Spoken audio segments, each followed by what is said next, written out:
오늘 이 본문 말씀 여러분들 너무나 익숙하시고 잘 아는 요나서의 말씀입니다. 이 요나서를 우리가 보면 요나라고 하는 사람이 주인공이고요. 이 요나는 선지자로 하나님의 예언자로 부름을 받습니다. 우리가 다른 선지서들을 비교하여 볼 때에 요나서가 좀 특별한 점이 있습니다. 보통 다른 서신서들은 그것이 길든 짧든 그 주 내용은 하나님께서 그 선지자에게 주신 메시지, 즉 하나님께서 그 선지자를 통해서 그 메시지를 들어야 될 대상들에게 주어야 될 메시지가 주 텍스트입니다. 대부분 그 메시지가 대부분을 차지합니다.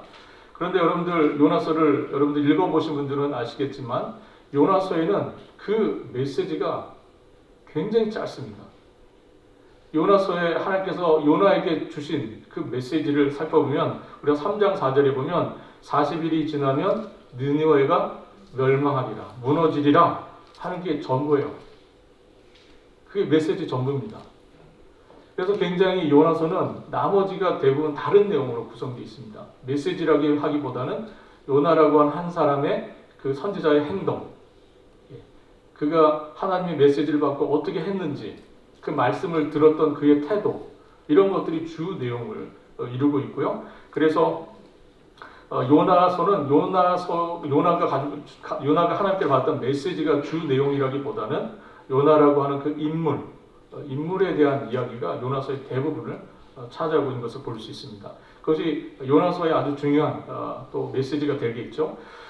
그러나 그것보다 사실 더 중요한 것은 우리가 볼 때 요나는 어떠한 선지자입니까? 문제가 많은 선지자죠. 문제가 많은 선지자입니다. 이 문제투성이인 이 요나라고 하는 선지자를 하나님께서 어떻게 다루어 가고 계시는가? 그것이 요나서의 아주 중요한 두 메시지입니다. 그래서 요나서는 요나가 전했던 메시지 자체보다는 요나라고 하는 그 인물이 하나님의 메시지를 받았을 때, 말씀을 들었을 때 그가 어떤 태도를 보였는가, 그 이야기와 더불어서 그러한 태도를 보였던 요나를 하나님께서 어떻게 다루어 가시는가 하는 것이 요나서의 주요한 메시지라고 할 수 있습니다. 오늘 앞서 말씀드린 이 요나라는 선지자는 많은 선지자들이 대부분 남유다 그리고 북쪽 이스라엘을 대상으로 해서 어떻게 보면 자국이라고 할 수 있죠. 자기네 나라를 향해서 하나님께서 주신 메시지를 전하는 선지자들이 많습니다. 그러나 간혹 하나님께서 그 이스라엘, 남유다 주변에 있는 나라들에게 가서 예언을 하도록 한 선지자들이 또 있습니다. 요나는 북이스라엘 향해서도 메시지를 전하기도 했지만 그가 전했던 메시지가 들어야 될 주 대상은 니느웨라고 하는 이방 나라의 수도였습니다. 니느웨는 그 당시에 아수르라고 하는 나라의 수도였었죠. 그래서 그 니느웨로 가서 복음을 전하도록 했습니다. 오늘날로 말하면 선교사 이렇게 이해하시면 좀 편할 것 같습니다. 그죠? 선교사들은 외국으로 가서, 그죠? 다른 나라로 가서 하나님 말씀을 전하지 않습니까? 그래서 요나라고 하는 선지자는 어떤 의미에서는 선교사다 이렇게 생각을 하시면 좋을 것 같습니다. 그런데 이 사람이 가서 복음을 전하도록 하나님의 명령을 받았던 니느웨라고 하는 나라를 우리가 좀 그곳을 우리가 조금 생각해 볼 필요가 있습니다. 그런데 오늘 1절에 보니까 하나님께서 분명히 그에게 니느웨로 가라고 말씀하셨는데 요나는 어디로 실제적으로 가고 있습니까? 다시스로 가고 있습니다. 하나님이 콜링한 거, 부르신 곳은 분명히 니느웨인데 이 요나가 다시스로 가고 있습니다. 다시스를 요즘 세번역 성경을 참고해 보면 스페인 이렇게 되어 있습니다. 그러니까 다시스로 안 가고 스페인 쪽으로 배를 타고 도망을 가는, 어떻게 보면 피하여 가는 그런 상황입니다. 우리가 요나서를 잘 좀 이해하기 위해서 요나가 하나님의 이 콜링을 받았던, 이 부르심, 소명을 받았던 그 당시의 시대적 상황을 조금 우리가 이해를 하고 오늘 말씀을 읽으면 좋겠습니다. 그 당시의 역사적 상황을 고려해 보면 요나가 활동했던 당시의 왕은 북이스라엘의 여로보암 2세였습니다. 여로보암 1세가 있죠. 여로보암 1세는 북이스라엘이 시작하게 했던 사람이죠. 남유대와 갈라져서 북이스라엘을 시작하게 했던 첫 번째 왕이 여로보암이고요. 그 이후에 등장했던 왕들 중에 요나 시대 때 주전 8세기에 여로보암 2세가 등장을 하고요. 이 사람이 나름 북이스라엘을 잘 이끌었던 왕입니다. 그 당시에 북이스라엘의 가장 가까이에서 괴롭혔던 나라가 아람이라고 하는 나라인데 그 아람을 잘 이렇게 또 어떻게 견제를 하면서 그 당시에 또 막 부흥하고 있었던 나라가 있어요. 성장하고 있었던 나라. 그 나라가 바로 아수라라고 하는 나라입니다. 아수르. 이 니느웨 수도라고 말씀드렸죠. 그런데 이 아수르가 이 아람을 침략하는 일이 있었고 그 틈을 타서 이 북이스라엘이 그 전에 아람에게 뺏겼던 땅이 있었습니다. 그 땅을 그 틈을 타서 되찾아와요. 이 여로보암 2세가. 그러면서 어떤 국가적인 번영 그리고 물질적으로 굉장히 풍요로운 그런 시대를 이끌어갑니다. 그래서 여로보암 2세가 그렇게 국가적으로는 좋은 그런 어떤 평화의 시대, 번영의 시대 이런 거를 이끌어가고 있었던 그 시대에 요나가 선지자로 부름을 받은 겁니다. 그런데 사실은 북이스라엘은 겉으로 볼 때는 번영하고 있었지만 사실은 사회적으로 그리고 영적으로 굉장히 타락하고 있었던 그런 시대입니다. 그래서 이스라엘 백성들은 어떤 의미에서는 그런 하나님께서 주신 자신들의 영적인 상태, 타락에도 불구하고 그것들을 모른 척하고 애써 외면하고 그 당시에 국가적인 번영을 막 누리면서 향유하고 있었던 그런 시대입니다. 그것이 바로 요나가 하나님부터 부름을 받았던 그런 시대였습니다. 그래서 이스라엘이 하나님의 말씀대로 곧 이스라엘을 모든 열국의 가장 뛰어난 나라로 세워주시면서 그런 나라로 만들어주시는 여호와의 날, 그 날에 대한 기대가 굉장히 높이 솟아오르고 있었던 시대가 바로 이 요나가 부름을 받았던 그런 시대입니다. 그때에 하나님의 말씀이 요나에게 임합니다. 오늘 본문 1절이 이렇게 시작합니다. 여호와의 말씀이 아미떼의 아들 요나에게 임하니라. 하나님의 말씀이 임했다. 좋은 겁니까? 나쁜 겁니까? 좋은 거죠. 네, 좋은 겁니다. 하나님 말씀이 임한 건 좋은 일입니다. 그런데 요나의 삶, 그 개인적인 요나의 삶을 두고 보면 하나님의 말씀이 임함으로 요나는 인생이 꼬였습니다. 그 순간부터. 좀 속된 표현을 제가 써서 죄송한데 굉장히 힘들어졌습니다. 예. 왜 그렇습니까? 하나님의 말씀이 임함으로 이 순간부터 요나는 굉장한 고난 속에 처하게 되기 때문에 그렇습니다. 물론 하나님의 말씀이 임하는 것은 궁극적으로 굉장히 좋은 일이고 귀한 일입니다. 그러나 그 의미를 깨닫기 전까지 시간이 필요하고요. 예. 그것을 깨닫기 전까지는 그것이 좋은지 나쁜지 사실 잘 모른다는 것이죠. 요나는 이 소명의 의미가 무엇인지 하나님의 이 니느웨로의 부르심이 무엇인지를 잘 이해하고 있었던 사람입니다. 요나는 하나님께서 자비를 베푸셔서 심판의 메시지를 이 느느웨 사람들이 듣고 회개를 하게 되면 하나님께서 그들을 용서하실지 모른다는 생각을 갖고 있었어요. 하나님의 말씀대로 내가 가서 니느웨 백성들에게 복음을 전하면 이 백성들이 듣고 회개하여 그들이 회복이 되는 그런 것을 알고 있었습니다. 그런데 그거를 요나가 참 받아들이기 힘들었어요. 예. 원수의 나라 아닙니까? 우리가 역사적 기록에 보면 니느웨는요 아주 잔인한 나라입니다. 예. 이웃 나라 백성들을 아주 잔인하게 힘들게 했던 그런 나라였어요. 그런데 그 원수의 나라가 하나님의 심판을 받아서 폐허가 돼야지 이 백성들이 하나님의 메시지를 듣고 회복이 된다면 그거 용납하기 어려운 거예요. 요나가 그거 알았습니다. 그리고 적국의 나라잖아요. 거기에 가서 선지자로서 메시지를 전했을 때 그 동네 사람들로부터 자신이 받아야 될 대우는 뭐였을까요? 와, 선지자가 이웃나라 선지자가 와서 자기 나라가 곧 하나님 심판을 받아서 멸망한다고 하는데 막 좋아할 사람이 있겠습니까? 그 메시지를 전했을 때 받을 수 있는 어떤 의미에서는 조롱, 비난 이런 것들을 생각했을 때 그렇게 가고 싶지 않았을 거예요. 원수의 나라에 가서 심판의 메시지를 받을 때 환대받으리라고 그렇게 생각하는 순진한 선지자가 어디 있겠습니까? 그렇죠? 가면 당연히 조롱을 받고 모욕을 당하고 이런 일이 있을 게 뻔합니다. 그래서 가고 싶지 않았을 거예요. 요나는 정말 하나님의 소명을 거부하고 싶었고요. 가고 싶지 않았습니다. 그러나 정말 요나의 마음속에 그것을 하나님의 명령을 그 소명을 거부하고 있었던 그 마음에 있는 것은 그 마음속에는 이 민족에 대한 민족주의적인 편견 이런 것들도 우리도 갖고 있죠. 우리 민족에 대한 그런 편견 이런 거 우리도 많이 갖고 있는데 특별히 이 당시에 이 북이스라엘 사람들은 그게 아주 강했었습니다.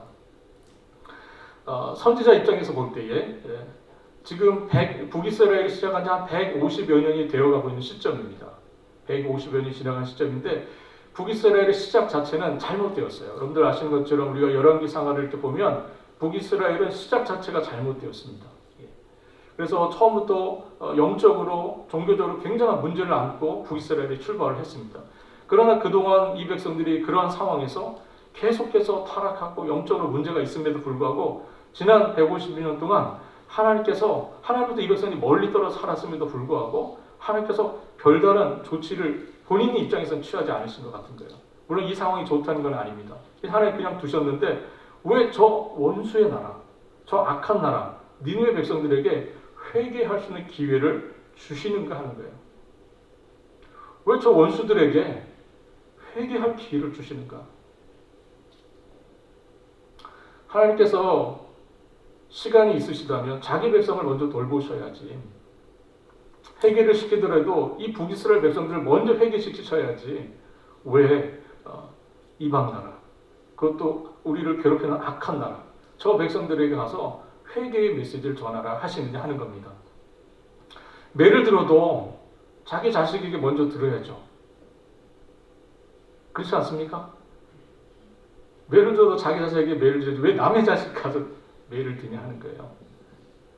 하나님이 회개를 기회를 주셔도 내 백성 내 민족에게 먼저 주셔야지 왜 저 원수의 나라에게 가서 회개의 메시지를 전하게 하시느냐 하는 겁니다. 이것을 볼 때 선지자로서 굉장히 요나가 마음이 불편했습니다. 이런 민족적인 편견, 이거로 인한 오해, 이것이 요나의 마음속에 가득했고요. 그것은 그 당시 북이스라엘 백성들의 마음에도 굉장히 많이 있었던 마음입니다. 하나님께서 이스라엘 백성들을 애굽에서 이끌어내실 때, 출애굽하실 때에 하나님께서 시내산에서 그들에게 하신 말씀이 있습니다. 세계가 다 내게 속하였다는 주님 말씀하시거든요. 세계가 다 내게 속하였다. 하나님의 소유라는 것이죠. 그러나 특별히 하나님께서 당신의 계획을 이루시기 위해서 이 이스라엘을 하나님께서 제사장 나라로 삼으시고 하나님 그 계획을 이루어 가시겠다고 하신 거죠. 결국 하나님의 계획은 온 세상을 향한 거였습니다. 온 세상이 하나님께 속하였기 때문이죠. 그런데 그 하나님을 잘 이해하지 못했던 것이죠. 이스라엘 백성들은 민족적인 편견 속에서 선지자로 부름받은 이 요나조차도 그것을 이해하지 못하고 하나님을 잘못 오해하는 그런 잘못을 갖고 있었습니다. 여러분, 니느웨로 지금 보냄을 받았죠. 여러분, 우리가 가도록 보냄을 받은 곳이 니느웨라는 사실을 여러분들 기억하실 수 있기를 바랍니다. 우리가 가도록 부름받은 곳은 니느웨입니다. 니느웨. 사실 니느웨라고 하는 것은 앞서 설명드린 대로 요나가 거부한 곳입니다. 가고 싶지 않은 곳이에요. 여러분, 우리가 주님의 부름을 받아서 주님의 뜻을 이룬다고 할 때 여러분들이 가도록 부름받은 곳은 니느웨입니다. 그 니느웨 여러분들 가고 싶지 않을 거예요. 꺼려지지 않습니다. 그 사람 만나고 싶지 않아요. 그곳에 가고 싶지 않습니다. 그런데 하나님께서 니느웨로 가라고 하시는 거죠.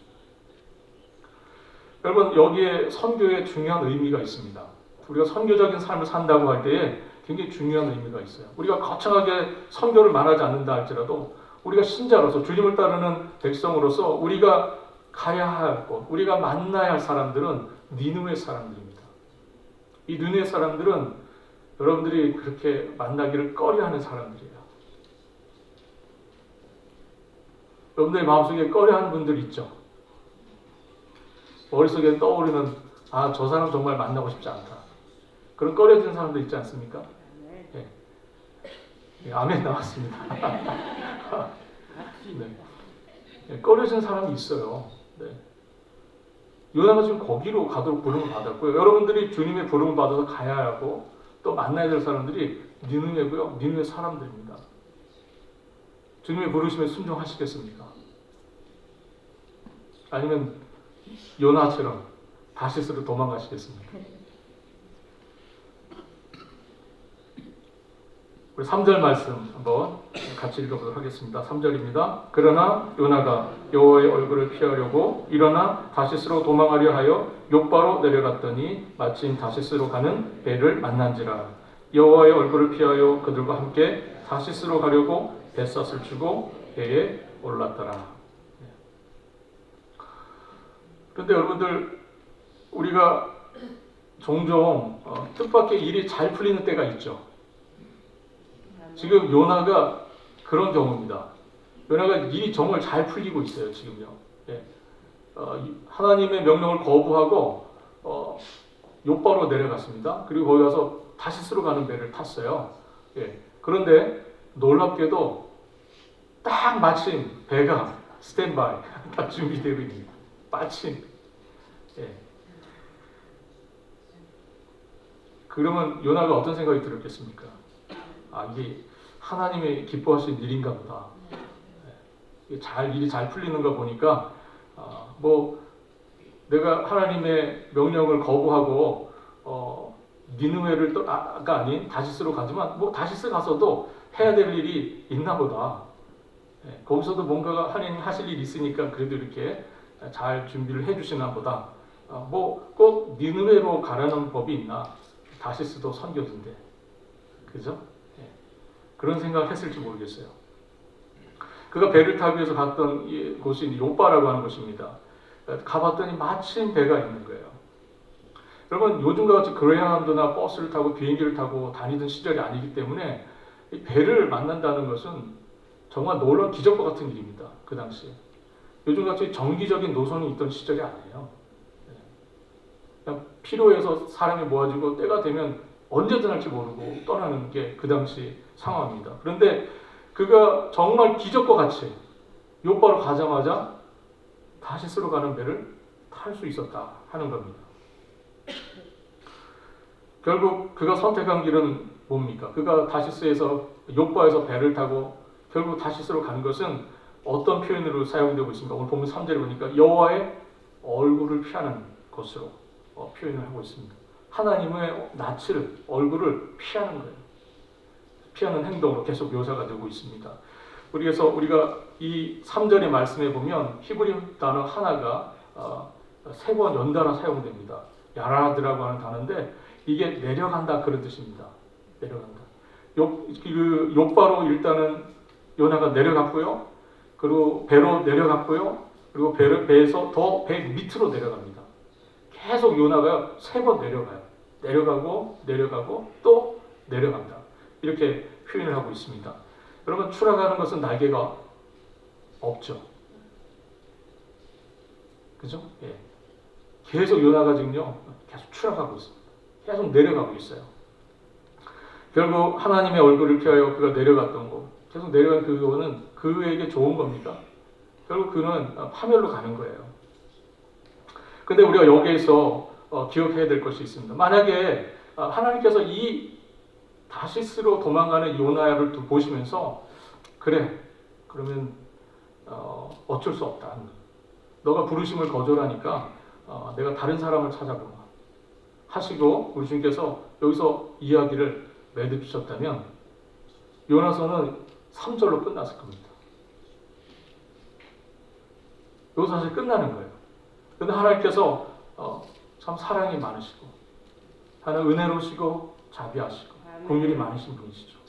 우리 주님께서 이 요나를 포기하지 않으십니다. 요나를 끝까지 따라가셔서 그를 변화시키시고 결국 하나님께서 뜻하신 바를 이루어내시는 놀라운 일을 하나님께서 하십니다.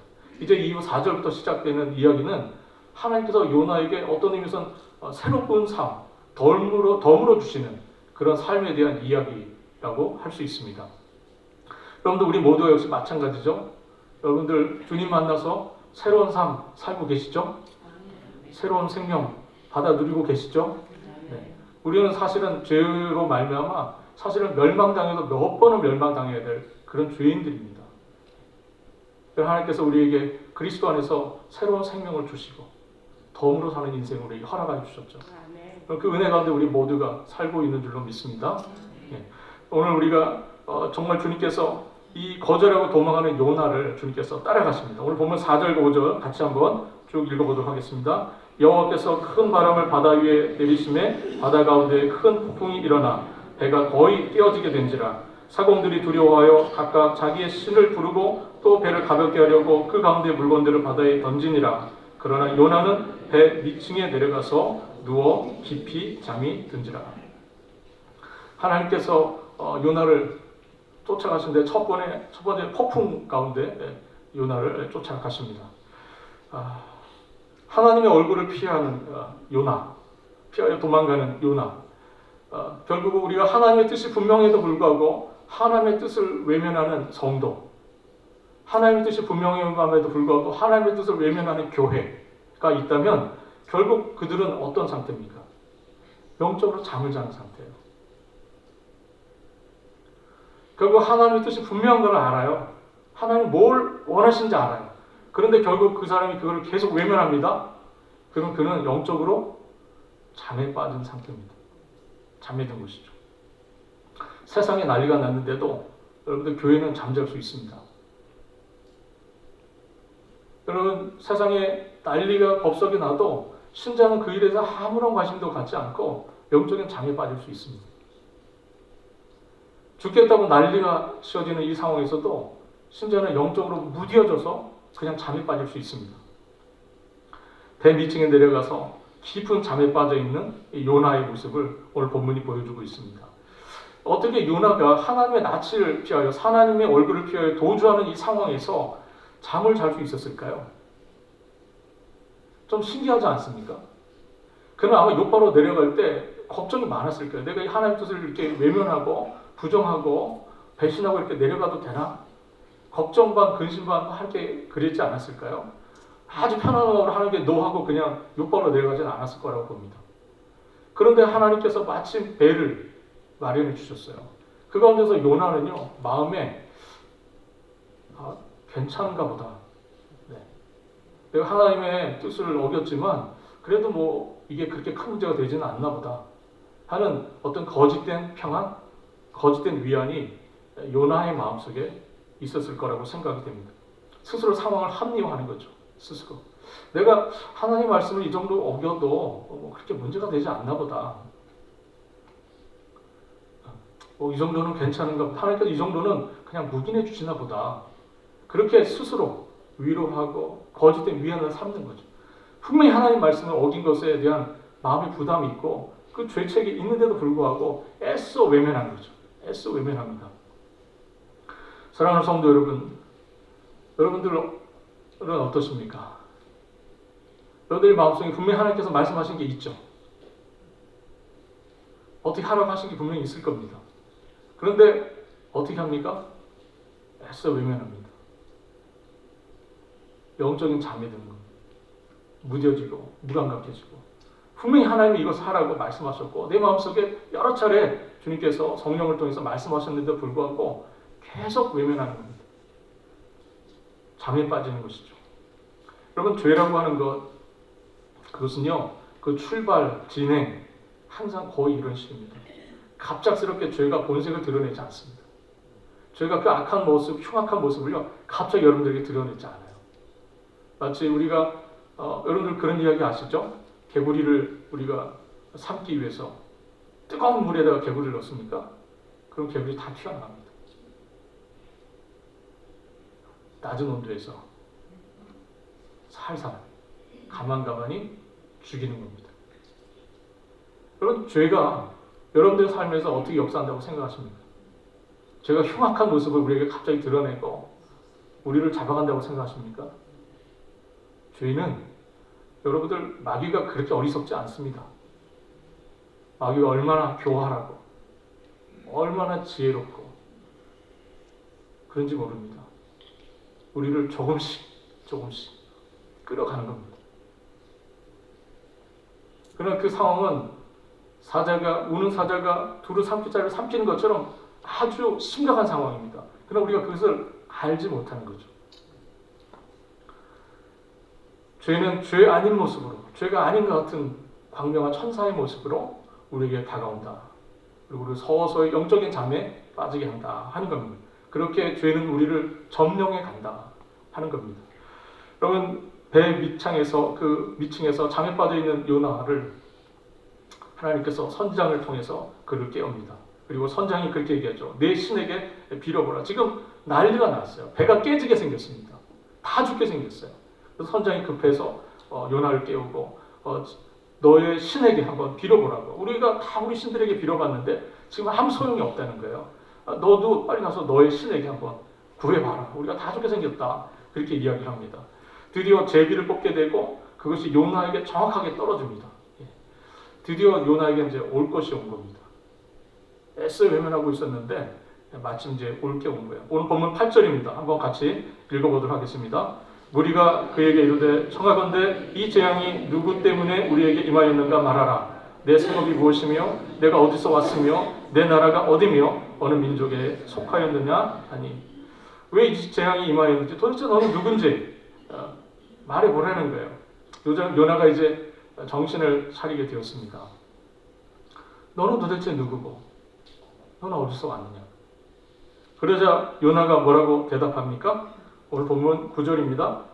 그가 대답하되 나는 히브리 사람이요 바다와 육지를 지으신 하나님의 여호와를 하늘의 하나님 여호와를 경외하는 자로라 하고 뭐라고 대답합니까? 나는 히브리 사람이고 바다와 육지를 지으신 하늘의 하나님 여호와를 경외하는 자다. 이렇게 소개를 합니다. 정말 그가 하나님을 경외하는 자입니까? 그는 자기가 하나님을 경외하는 자라고 자신을 소개하였는데 정말 그가 하나님을 지금 경외하는 자입니까?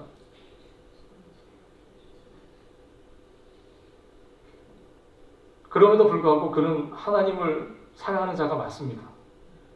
물론 그의 태도와 지금까지 모습이 문제가 있지만 그럼에도 불구하고 그가 하나님의 사람인 것만은 틀림이 없어요. 그는 하나님을 위해서 일하는 사람이고 하나님의 사람이 맞습니다. 그러나 그가 지금 넘어진 거죠. 넘어졌습니다. 그래서 여기까지 와 있긴 하지만 그가 하나님의 사람임은 분명합니다. 10절입니다. 같이 있습니다. 자기가 여호와의 얼굴을 피함인 줄을 그들에게 말하였으므로 자기가 여호와의 얼굴을 피함인 줄 이 모든 일이 이유가 뭐라는 겁니까? 지금 내가 여호와의 얼굴을 하나님의 얼굴을 피하여 왔기 때문에 이 일이 벌어졌다는 거예요. 알고 있었어요. 요나는. 그것을 뭐합니까? 사람들에게 말을 합니다. 고백을 하는 거죠.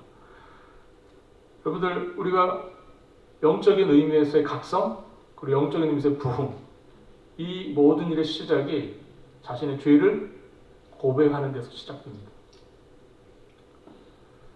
한국교회의 위대한 부흥을 이끌었던 평양대부흥운동 교회 지도자들이 자신들의 죄를 고백하면서 시작됐습니다.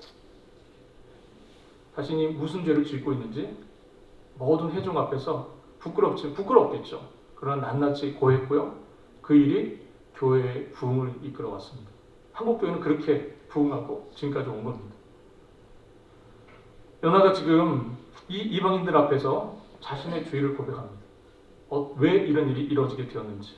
그가 이제 가면을 벗고 내가 어떤 사람인지를 솔직하게 말했던 겁니다. 여러분 우리가 여러분들의 삶의 부흥이 있기를 원하고 우리 교회에 참된 부흥이 있기를 원한다면 우리가 정말 하나님 앞에서 가면을 벗어야 됩니다. 가면을 다 벗어야 돼요. 그리고 정말 참된 마음으로 자신의 죄를 고백해야 합니다. 내 죄가 무엇인지 낱낱이 주님 앞에 고백해야 합니다. 우리 교회가 진정한 의미에서 부흥을 기대한다면 우리 한 사람 한 사람이 정말 하나님 앞에서 신실한 모습으로 정직한 모습으로 나와야 합니다. 하나님 나는 주인입니다. 이 고백이 거룩하신 하나님 앞에서 여러분들의 영혼을 때려야 됩니다. 여러분들의 영혼이 강한 쇠로 몽둥이로 맞은 것 같은 충격이 있어야 돼요. 지금 요나가 잠들었지 않습니까? 그렇죠? 여러분 우리 모두가 영적인 잠의 상태에 빠질 수 있습니다. 여러분 정말 여러분들의 영혼을 울리는 그러한 고백이 여러분들이 있기를 바랍니다. 이런 경험, 이런 고백 없이는요 새로워질 수가 없습니다. 참된 회개가 신자의 삶의 시작입니다. 여러분들이 참된 그리스도인으로 살기를 소망하신다면 여러분들에게는 분명히 죄를 회개했던 회개 경험이 있으셔야 합니다. 정말 하나님 앞에서 여러분들 죄를 가지고 자복하고 통회하고 찢어지는 마음으로 회개하는 애통하는 회개가 없다면 여러분은 아직 신자의 삶을 시작하지 못하신 겁니다. 정말 하나님 앞에서 나의 죄인됨의 모습을 보고 나의 죄의 악함을 보고 흉악함을 보고 정말 하나님 앞에서 상한 마음으로 기도할 때 그때 참된 신자의 삶이 시작된다는 것을 기억해 주시길 바랍니다. 그러자 요나가 이렇게 고백을 했음에도 불구하고 풍랑은 가라앉지 않았고요. 결국 이들이 하게 된 것은 요나에게 질문합니다. 11절입니다. 우리가 너를 어떻게 하여야 바다가 우리를 위하여 잔잔하겠느냐? 우리가 너를 어떻게 하여야 바다가 우리를 위하여 잔잔하겠느냐? 그러자 요나가 12절에 참 놀라운 말을 합니다. 우리 12절 말씀 한번 같이 읽어보도록 하겠습니다. 그가 대답하되 나를 들어 바다에 던지라. 그리하면 바다가 너희를 위하여 잔잔하리라. 너희가 이 큰 폭풍을 만난 것이 나 때문인 줄을 내가 아노라 하니라. 요나가 뭐라 그럽니까? 나를 바다에 던지라. 그러면 너희들 살 거다.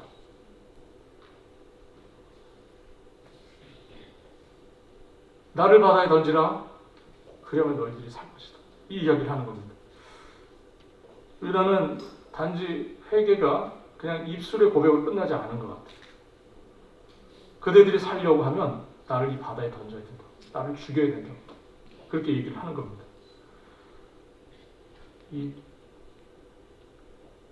놀랍지 않습니까? 나를 죽여야 그대들이 산다는 거예요. 그는 하나님의 공의를 알았습니다. 하나님이 공의로우신 분이라는 걸 알았어요. 하나님의 공의를 이루기 위해서 자신을 바다에 던져야 한다는 겁니다. 요나는 죄의 삭은 사망이라는 것을 분명히 알았고요. 피 흘림 없이는 속죄가 없다는 것을 알았습니다. 자신을 죽여야 이 환난을 면할 수 있다는 것을 그가 알고 있었습니다. 죄를 가볍게 여기면 회개도 가볍게 합니다. 그러나 죄가 얼마나 중하고 죄가 얼마나 무서운 건지를 알면 회개가 깊어질 수밖에 없습니다. 죄에 대한 인식만큼 회개의 모습은 달라집니다. 여러분들 최근에 회개하신 때가 언제세요? 여러분들 최근에 여러분들 죄의 문제를 가지고 회개해 보신 경험이 있습니까? 그 마지막이 언제세요?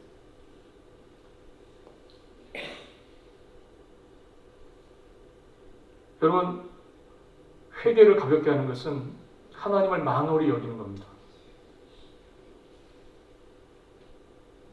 하나님을 가볍게 생각하는 거예요. 우리가 살아계신 하나님을 바르게 인지하고 하나님을 바르게 알고 있다면 회개가 진지해지고 회개가 깊을 수밖에 없습니다. 잠자고 있던 이 한 선지자를 각성케 하시는 이 하나님의 놀라운 은혜를 우리가 보시길 바랍니다. 16절에 보니까 그 고백 이후에 하나님께서 바다를 잠잠케 하시고요. 그리고 바다가 잠잠게 된 것을 보고 그 사람들이 오늘 보면 16절에 보니까 여호와를 크게 두려워하여 여호와께 제사를 드리고 서원을 하였다고 기록을 하고 있습니다. 이 각각의 이방신들 조금 전까지만 해도 자신의 신들의 이름을 정말 간절하게 애타게 불렀던 이 사람들이 지금 다 누구의 이름을 부르고 있습니까? 하나님의 이름을 부르며 하나님을 예배하고 있는 상황이 됐습니다. 여러분, 요나의 죽음이 없었다면, 요나가 바다에 던져지는 일이 없었다면 이 일이 일어났겠습니까? 일어나지 않았겠죠. 요나는 바다에 던져서 실제로 죽었습니다. 물고기가 삼켰고요. 그는 3일 밤낮을 물고기 뱃속에 있었습니다. 그러다가 하나님의 놀라운 은혜로 그가 토해냄을 당하고 부활을 경험하게 되죠. 이게 하나님께서 우리에게 보여주시는 참된 선교의 모습입니다. 복음 전도의 참된 모습이에요. 미팅에서 잠자고 있던 요나, 이 모습은 오늘날 우리의 모습이고요. 오늘날 교회의 모습입니다. 하나님의 부르심을 애써 외면했자 잠들고 있는 신자의 모습, 교회의 모습입니다. 분명히 부르심이 니느웨로 가야 한다는 걸 알지만 모른 척하고 끝까지 외면하는 그런 모습. 여러분들, 이 요나의 모습은 신약 성경에서 그리스도를 예표한다고 성경학자들이 말을 합니다. 여러분, 정말 예수 그리스도를 믿는 사람들이 이 말씀을 들어야 돼요. 요나가 고백이 뭡니까? 12절에 그가 대답하되 나를 들어 어디로 던지라? 바다에 던지라. 그리하면 바다가 너희를 위하여 잔잔하리라. 이렇게 말합니다. 나를 죽여라. 그래야 그대들이 살 수 있다. 이렇게 말을 한 겁니다. 여러분, 주님의 말씀은 뭡니까? 우리가 요한복음 12장 24절 말씀에 내가 진실로 너에게 이르노니 한 알의 밀이 땅에 떨어져 죽지 아니하면 한 알 그대로 있고 죽으면 많은 열매를 맺느니라. 여러분, 죽어야 많은 열매를 맺는 겁니다. 네. 여러분, 가을이 되어서 많은 것들을 우리가 추수하는 때가 되었는데, 여러분, 봄에 뿌려진 씨가 죽지 않았으면 이 가을에 추수는 없습니다. 가을에 봄에 뿌렸던 씨가 땅에 떨어져 죽었기 때문에 그 죽음을 통해서 많은 열매들이 맺혀진다는 사실을 여러분 기억해 주시기를 바랍니다. 여러분, 선교사 한 사람이 어떤 의미에서 선교지에서 죽어져야 하고요. 여러분들, 어떤 의미에서 우리가 우리의 가정에서, 우리의 삶의 터전에서 우리가 하나님의 미랄처럼 죽는 일이 있어야 많은 열매를 기대할 수 있습니다. 그러면 내가 있는 곳에서 내가 살겠다고 하면 여러분, 우리가 많은 열매를 거둘 수 없습니다. 우리 주님께서 말씀하시죠. 누구든지 나를 따르려거든 자기를 부인하고 자기 십자가를 지고 나를 쫓을 것이나 날마다 자기 십자가를 지고 나를 쫓을 것이니라. 주님께서 이렇게 분명히 말씀하고 있지 않습니까? 여러분들, 우리의 삶에서 정말 주님의 역사를 이루기 위해 원한다면, 정말 주님이 원하신 일들을 우리가 이루고 함께하기를 원한다면 정말 우리가 먼저 죽는 일이 반드시 있어야 합니다.